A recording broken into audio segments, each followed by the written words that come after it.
Hello and welcome to Empire of Wargames. Today we are having a little something different. I will be talking about a video game for Warhammer 40K Battlesector, which released a few weeks ago. If you enjoy the content, consider subscribing, leaving a thumbs up, and checking the links down in the description below, as well as Ko-Fi to support the channel. Alright, let's get into the video.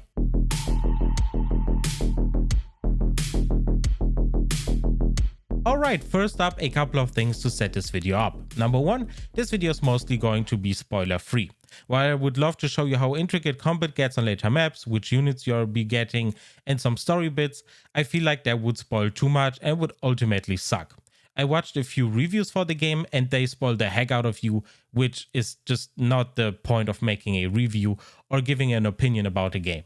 Number two, this is obviously me discussing a video game, but I have another channel called Empire of Pixels, which I consider uploading to again in case you enjoy this video and video games in general and want to see more gaming related content. So yeah, consider checking it out.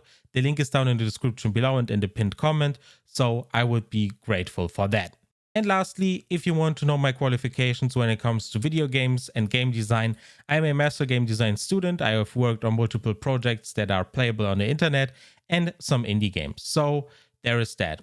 Without further ado, let's get into the discussion. I wouldn't call this a review. It's just me talking about one of the few 40k games I actually enjoy.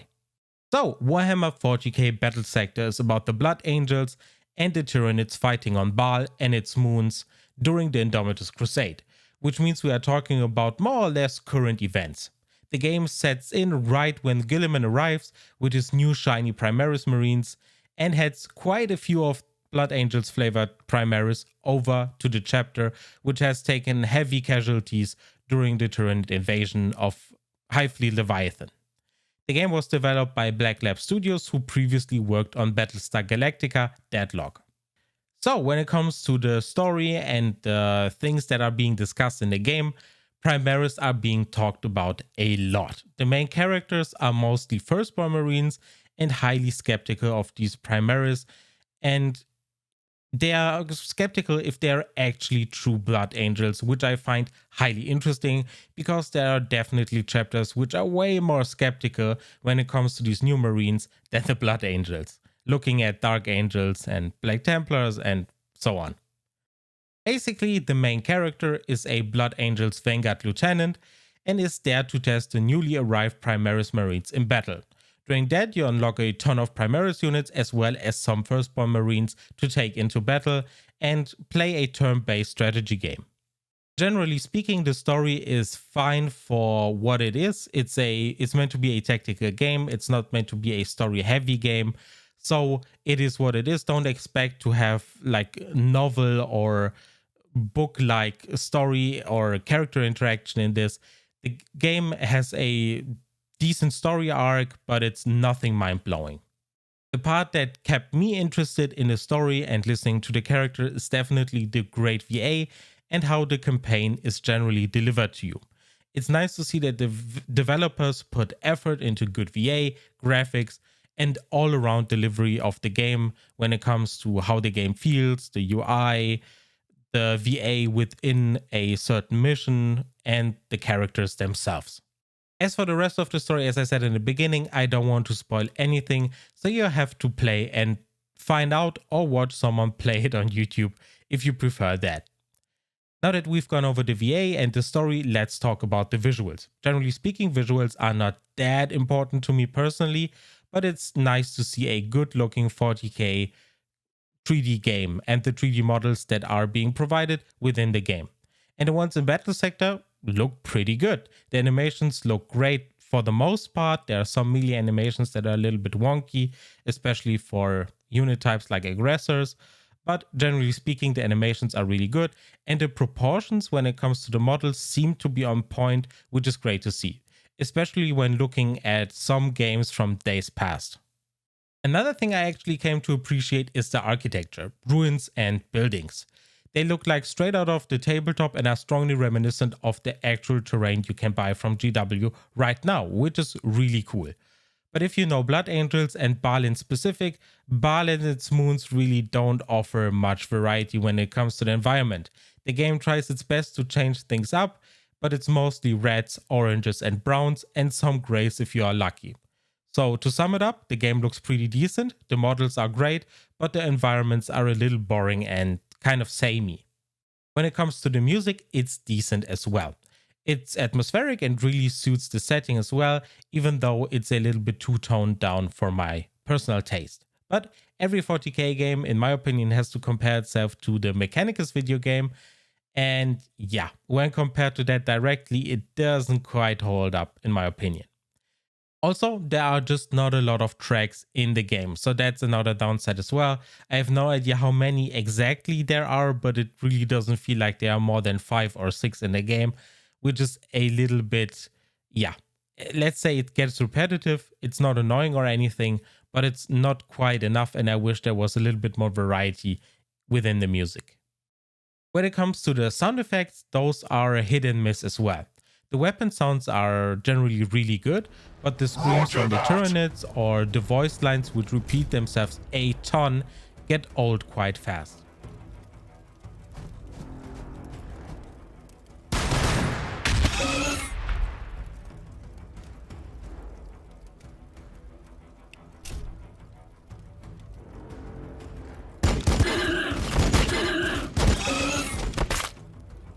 It's not annoying to the point you'll want to turn off voice or sound effects, but yeah, it's not ideal either, and definitely a point for the developers to improve for future games. Just having a couple more voice lines and having the screams not be that annoying and also repetitive would really help. And also adding a cooldown for the voice lines to be played or for the screams to be played would also really help. They are just way too quick in a way too rapid succession. So with all of that out of the way, let's get into the meat of the video, the gameplay. The developers advertised the game as a fast-paced turn-based strategy game, which is curiously accurate. It sounds weird, but it makes sense considering that you can take actions with units simultaneously without having to wait until one unit has finished up their action before you're able to move to the next one. But more on that in a bit. First, let's take a look what the game offers content-wise. So what you're getting in Battlesector is a campaign with 20 missions, 4 difficulty settings, 2 factions, the Tyranid and Blood Angels. The Blood Angels have 15 units, the Tyranids have 13 units, and in the campaign you will have access to a couple more special units and HQs and characters, but I don't want to quite spoil that for you right now. And then you have skirmish maps, which there are 9 of, but full disclosure, I have not played the multiplayer part of the game at all, so I won't comment on the maps or on the multiplayer design of the game in this video. In my estimation, if you listen to the dialogue and play on medium or high difficulty, it takes right around 15 hours to finish the single player part of the campaign. This will vary heavily considering the current balancing of the units. While it's cool to look at all the units and have Primaris represented in a video game finally, it is safe to say that some units are way stronger than others relative to their points cost. Let's take a quick look at how you build an army. You have to set up a points value for each map, and you can assemble your army on this screen. The points cost are not the same as in the tabletop though, so keep that in mind. Units who have seen multiple missions gain veteran ranks, which grant them a higher critical hit chance and accuracy. The last thing you need to do is to prepare your HQ units. You gain specific skill points after each mission, which you can then spend on the skill trees your HQs offer. There are more than one HQ, and each of them has several options to either improve the HQ unit itself or other units that meet the requirements like intercessors or chainswords, and thus indirectly improving units like, say, assault marines. And honestly, the improvement and army building part of the game is quite fun, but it requires you to not go for the strongest options available, which you can obviously easily Google. This game really picks up if you mix and match your army and take a little bit of everything instead of, say, 4 dreadnoughts and 3 ball predators and going to town, with some intercessors mixed in there as well because they're just really good and points effective. So if you pick whatever is strongest, the game time shortens dramatically because you won't have to really pay attention to what's going on and upgrade a tiny specific unit group and turn them basically into gods. So again, if you're that kind of player, more power to you, but my recommendation here would be to take a mix and match for each mission, take a little bit of everything and enjoy the variety. Now ideally the developers will fix this with future balancing and patches, but the current balancing is far from optimal in my personal opinion, and this is very much in the territory that the developers have to fix and not the player has to fix for themselves by not picking whatever they want to play. So this is very much the responsibility of the developers to offer a balanced experience, and I really hope they will patch this soon enough. Next up, let's talk a little bit how the game handles and the UI. Generally, when I first started playing, I had to get used to a couple of things. A lot of actions are executed via right click, which is a little bit weird and unusual for me personally, but the UI is clean and you'll get used to the controls after a mission or two. At least that's how it went for me. It is, for example, very important in which direction your unit is looking, as it affects Overwatch and it impacts melee. This is a feature that has been in some turn-based strategy games, but it's definitely not common. And this one you'll have to get used to, and it's definitely also part of the UI and how the game handles, because after you finish your turn, you will have to go over all your units, which will be quite a lot by the end of the game, and you'll have to position them correctly. Gladly, there is an automatic overwatch option, which basically means whenever an enemy is close enough for your unit to shoot at them and they haven't spent their action that turn, they can shoot. And that's great. Automatic overwatch is really something that speeds up the game, but I wish that the Space Marines, would consider a little bit their surroundings and turn into the right direction, unless you fix it yourself. There are a couple of things that can be fixed here as well, but generally speaking, there are goods and there are bad things about how the game handles positioning, overwatch, and the general handling of the units. And when it comes to handling the game and understanding it, I highly recommend doing the tutorial here. It's short, it takes about 10 minutes and teaches you the basics and even some advanced movement and abilities. Most tutorials, especially for tactics intensive games, are very long and drawn out, so I am glad that the devs here went for a short and concise tutorial. Moving units across the battlefield and targeting a single enemy unit with multiple of your units at once feels surprisingly good. It saves time, it looks cool, and really speeds up the game in sections that would normally be very slow. This is why the devs put the quote-unquote fast-paced part in the description of their game. It's probably as fast-paced as a turn-based tactical game can be. Now when it comes to the missions, the maps and the objectives, and the enemies themselves, the Tyranids, they have some interesting nuances to them, but sadly some fall short. The Tyranids have a wide variety of units available to them, and they offer a lot of depth when it comes to their movement. Sadly, the AI does not quite utilize that at any difficulty level. Exclusively ranged units from the Tyranids run as far back as they can and shoot, so they are not very accurate, while melee units blindly run and attack whatever they see first, and that's definitely something the devs can improve on. The AI is also the reason why the game is not very difficult, even at higher or the highest difficulty level. Standing your ground and playing defensively while taking decent units and leaving the bad ones out of your list practically wins you the maps on their own. But shooting Tyranids and flanking them while using different parts of the map is fun and enjoyable, and again, it is not the ideal design choice for the devs to go with this, since the game should push you to do that at certain points, but playing more aggressively and using abilities, even if not the most strategically beneficial, really improves the fun and the flow of the game. The developers obviously should push you to do it, and not you should be pushing yourself to do it, basically, if that makes sense.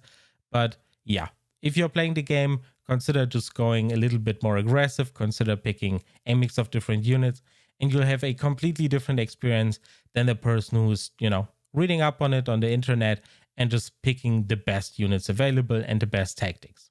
Lastly, having your units protect each other and setting up overwatch zones and generally being in the face of the enemy feels really rewarding. Even if the game does not push you to do it, overwatch and defensive lines and playing some more aggressive units with jump packs especially, it just feels really cool to jump over enemies, attack them from behind, and then set up overwatch zones so you can't get attacked from, a unlucky angle or a angle you don't expect enemies to spawn from, because that happens in the game quite a lot. You get ambushed quite a bit, especially by units like harpies, so flying units. So yeah, consider that when playing. Overwatch is a very, very crucial part of the game and should always be considered while you're playing. So let's come to some form of conclusion. The gameplay feels great and the movement and turns are quick, which I came to appreciate a lot. Sadly, there are only 3 mission types, like defend an area against waves of Tyranids, retrieve Gene Seed, or destroy the enemy outright, which is fine but can get stale very quickly. The maps by themselves are fun and they offer more tactical depth than some Steam reviews are giving the game credit for, but yeah, things like cover are not pointed out at all, so you have no idea whether your Space Marines can shoot over the rock or not, so it's always unclear whether, as I said, something blocks the shots and the enemies are somewhat invisible. Lastly, the AI and the difficulty as well requires some balancing and tweaking, but I don't think that this is impossible for the devs to do. It's literally one patch away from being fixed, so I don't consider this a big downside of the game. Something I really want to point out is how close the units are to their tabletop counterparts. I think this is genuinely the part that makes the game for the people who actively play the tabletop game. It just feels nice to exactly know how a certain unit will behave and what it is able to do because of prior tabletop knowledge. This applies to both the Blood Angels and the Tyranids. I think this is also the part that kept me playing. Unlocking new units every couple of missions, experimenting with them, upgrading some of them on the skill trees feels rewarding, and the units generally shown on the battlefield look great as well. So if you're a 40k tabletop player, which I highly suspect if you're watching this channel, I think you'll enjoy this game because of pure unit representation and how they feel and, you know, the sound effects and everything alone. I think I leave it at that for now. It's a decent game with some shortcomings. Obviously, I've been really critical about everything I'm talking about, but I do that because I want the products I'm talking about to improve, and I'm not doing that because, you know, of hate or anything. As for the price, we are looking at 34 euros or local equivalent. You can check that game out on Steam. The price, in my opinion, a tiny bit steep, but I do think it's definitely worth it if it's like 25% off on a Steam winter sale, for example. And that's it. If you have any questions or feel like I've missed something, please let me know in the comments and we'll discuss things there. Thank you so much for watching, and I see you in the next video. Bye bye.